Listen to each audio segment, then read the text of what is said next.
This is Jonathan Rand. In this episode of Creepy Campfire Chillers, we'll travel to a very sinister pumpkin field. We'll explore the remains of a mysterious sunken ship with its even more mysterious inhabitants. Then we'll journey to a place where creatures lay in wait beneath the earth. We'll meet a peculiar young girl and a very haunting cemetery. And we'll experience the underwater terror of strange monsters lurking beneath the waves of lakes and streams, waiting for the next victims. So now, if you're ready, let's explore this bizarre world together. The world of Creepy Campfire Chillers.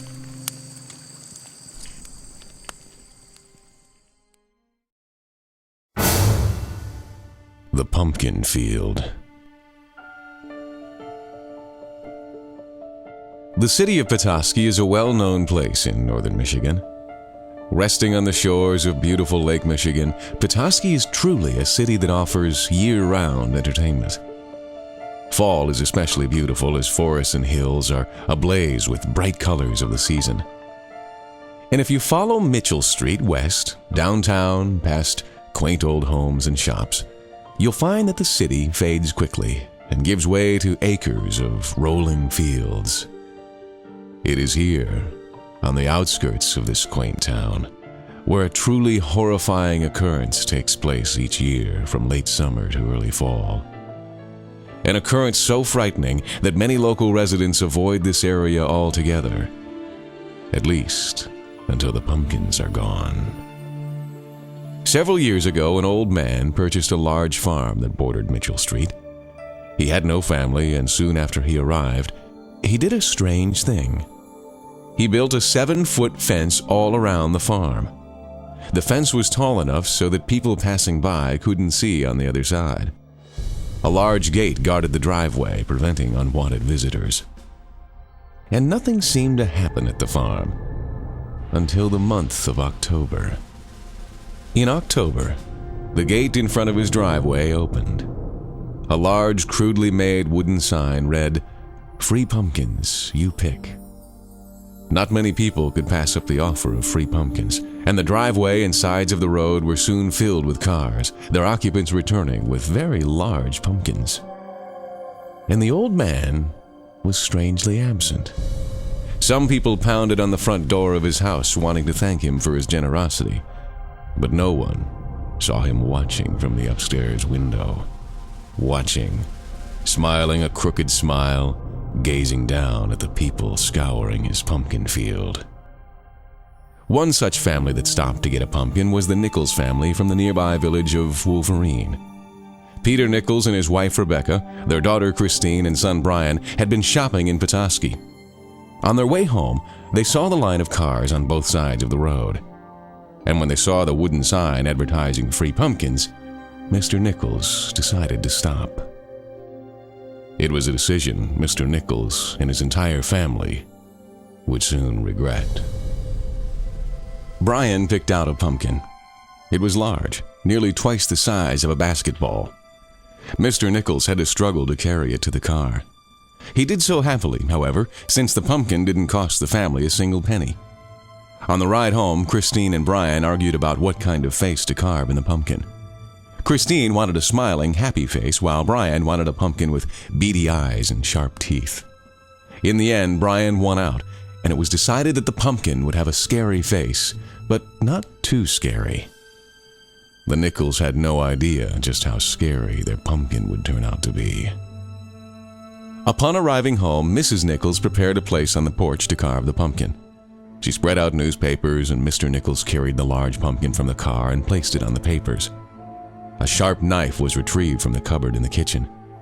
Mr. Nichols carved a large hole in the top of the pumpkin, and the four took turns removing the cool, wet, seed-filled goo. When this was finished, they again took turns carving the pumpkin.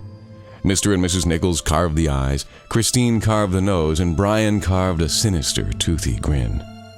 When a candle was lit and placed inside, all agreed that the pumpkin looked quite frightening. After a while, the candle was extinguished, and Mr. Nichols brought the pumpkin inside and placed it near the fireplace. And the Nichols family went to bed. But the very next morning, would bring a strange discovery. The family arose and had breakfast, but when Mr. Nichols walked into the living room, the pumpkin was no longer sitting next to the fireplace. It was now sitting in a rocking chair, glaring up at him. And it may have been only his imagination, but Mr. Nichols thought he saw the chair rock ever so slightly. He asked his wife and children if they had moved the pumpkin, knowing full well that the enormous gourd was far too heavy for Rebecca or Brian or Christine to lift it. Everyone denied that they had anything to do with the pumpkin in the chair. Mr. Nichols decided that it had been he who had placed the pumpkin in the rocker. He figured that he must have been tired and hadn't remembered doing it. And so he picked up the pumpkin and carried it out to the porch. When Brian and Christine returned from school, the pumpkin was still on the porch, grinning a toothy grin. But unfortunately, neither of the two children noticed the pumpkin had grown 2 new orange teeth. After dinner, Mrs. Nichols stepped onto the porch to light the candle in the pumpkin. As night fell, the face glowed orange in the darkness. Brian and Christine played yard games with other neighborhood children, and they laughed and shouted as the moon rose. Halloween was only 1 day away, and all of the neighborhood kids were very excited. Shortly before 8 p.m., the group of children broke up, each returning to their homes. Soon the lights of the neighboring houses were extinguished, candles and pumpkins were blown out. Most adults, mindful that wild animals may damage the pumpkins, brought them inside for the night, including Mr. Nichols. He blew out the candle inside the pumpkin, completely unaware of the 2 new teeth. He placed the pumpkin by the fireplace and went to bed. Christine awoke at midnight and she was thirsty. She pulled down the covers, climbed out of bed, and headed down the hall toward the kitchen. The pumpkin sat in the middle of the hall. There were no lights on in the house, but timbers of moonbeams angled through the windows, brightening the house with an ashen glow. And Christine wondered why her father had left the pumpkin in the hallway, right in the middle where someone could trip over it. And so, Christine decided that she would try to push the pumpkin to the side. She knelt down, wrapped her arms around it, and pushed. The pumpkin slid on the carpet, but not easily. Christine had to use all of her strength just to make it move 1 single inch. She pushed and pushed, then paused to rest. Suddenly, the pumpkin moved, all by itself. It snapped at Christine's arm, clenching its teeth, trying to sink them into her soft skin. Christine jerked her arm away, and she was almost too late. And she screamed. Her shouts immediately brought her mother and father out of their bedroom and racing into the hall. Even Brian had rocketed out of bed, alarmed by his sister's screaming. He stood in the doorway of his bedroom. A light clicked on. The 2 adults found their daughter backed against the wall, pointing at the pumpkin. She was crying, and she raised her arm to show her mother and father what had happened. No blood had been drawn, and she wasn't cut, but the pumpkin tooth had left a long red scrape around her wrist. On the floor, the pumpkin was on its side. The round cap with the stem had been knocked out, and it lay on the floor. Choking back sobs, Christine explained that she had been trying to move the pumpkin, but it had attacked her by trying to bite her arm. Mr. Nichols shook his head. He didn't know how the pumpkin had come to wind up in the hallway, but he was certain that it hadn't tried to bite his daughter. He knelt down and looked at the lid with the protruding stem and told Christine that she'd probably scraped her arm on its sharp edge, and again he insisted that the pumpkin didn't bite her. He gathered it up in his arms and carried it back to the fireplace. He didn't believe his daughter's story and figured that she'd probably been sleepwalking and had tripped over the pumpkin. But how did the pumpkin get into the hall, he wondered. Christine looked at her arm and then looked at the pumpkin near the fireplace, knowing that she knew the truth. And when she finally crept into bed a few minutes later, she was careful to shut her bedroom door tight. It took her a long time to get back to sleep. But the horror was not over. In fact, for the Nichols family, the horror was just beginning. In the morning, Christine's mother questioned her about the previous night's strange episode.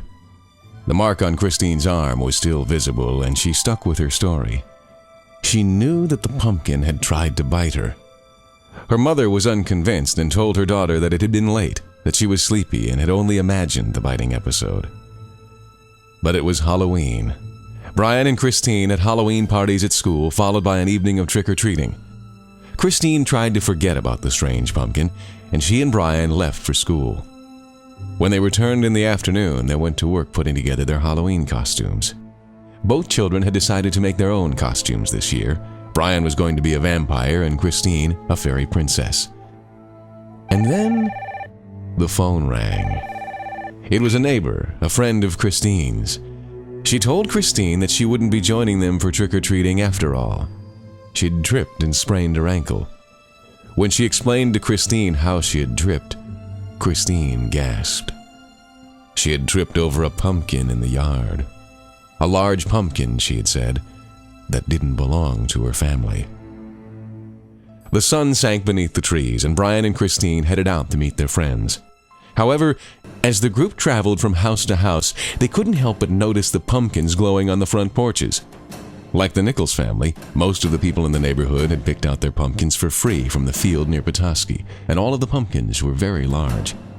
But tonight, they seemed even bigger than they had been. Like they had grown. And their faces, they looked more menacing and frightening, more human-like. Soon it became apparent that there was something very wrong with the pumpkins. At one house, Brian noticed that one of them seemed to actually be moving its mouth up and down. His friends noticed this too, and they began to grow fearful. At the very next house, the pumpkin on the front porch seemed to hiss at them. Some of the children, so frightened at the sight, immediately turned and ran home.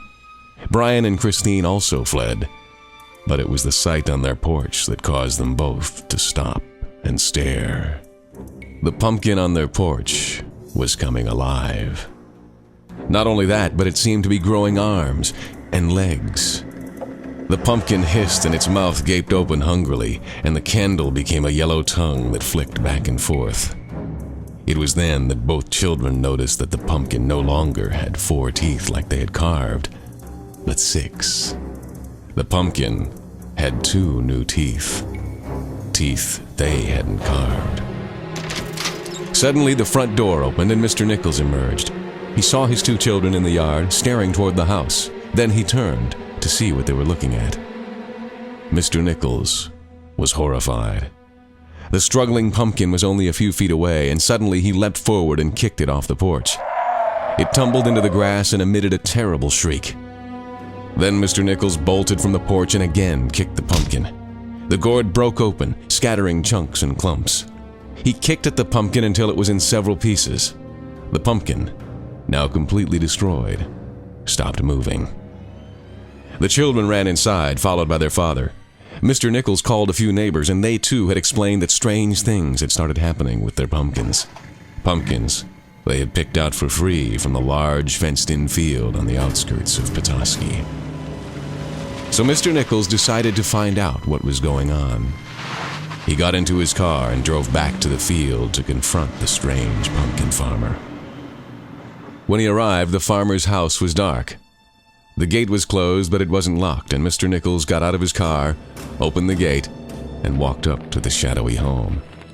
But before he got there, he was distracted by a noise from the field. He turned. In the field, hundreds of pumpkins, still on their stalks, were coming alive. They were thrashing about, tethered to their vines, and seemed to be struggling to break free. In the dim light of the moon, he could make out grotesque faces and vines that appeared to be legs and hands. Mr. Nichols was terrified. He ran up to the dark house and pounded on the front door. Inside, a tiny light blinked on, and the door slowly creaked open. The silhouetted form of a man appeared, but it was too dark for Mr. Nichols to make out any features. In a panic, Mr. Nichols asked the man what was going on. The man seemed perplexed, as if he didn't know what Mr. Nichols was talking about. There was a long pause. Nearby, in the field, Mr. Nichols could hear the moans and groans of hundreds of pumpkins. And then, the strange man spoke. "My children," he said. "All of them. On Halloween night, and only on Halloween night, they come alive. They come alive and want to leave their vines and wander the shadows, but they can't. They can't because the poor deers are anchored to the ground by their stalks and roots." Mr. Nichols asked about the other pumpkins, the pumpkins that many area residents had picked for free and taken home. "Ah, yes," the man said. "If they are not destroyed by midnight tonight, they will escape into the night. They will vanish, but they will remain alive to haunt the forests and hills." Suddenly, a light blinked on, and now Mr. Nichols could see the old man. And what he saw made him recoil in shock. The old man's face was that of a carved pumpkin. His skin was orange and his eyes were deep triangles. His mouth, twisted in a carved grin, gaped open. And he began to laugh. The old man began to laugh, a loud, sinister laugh that echoed through the night. Mr. Nichols fled. When he returned home, he went from door to door, explaining what he'd seen. Many people had already witnessed the strange things their pumpkins had been doing, and some had smashed them just like Mr. Nichols had. But he knew there was no way he could inform everyone. At midnight, he returned home, exhausted, and went to bed. In the morning, he explained to his wife and children the bizarre things he'd seen at the old farmer's field. It seemed unbelievable. But later that day, he heard a news report that sent shivers down his spine. Hundreds of people in northern Michigan had reported that overnight their pumpkins had vanished. Many said that strange things had happened to them, like the pumpkins had a mind of their own. But in the morning, all of them were mysteriously missing. Mr. Nichols shuddered and recalled what the old farmer had said. If a pumpkin had been picked and not destroyed by midnight on Halloween, it would escape into the hills and fields to haunt the forest forever. Mr. Nichols tried to imagine just how many pumpkins had vanished, just how many of them were out there, waiting. And if you should travel to Petoskey in October and venture west on Mitchell Street a few miles, you just might come across a large field encompassed by a tall fence. And when the time is right, you might see a sign near the open gate that reads, "Free pumpkins, you pick."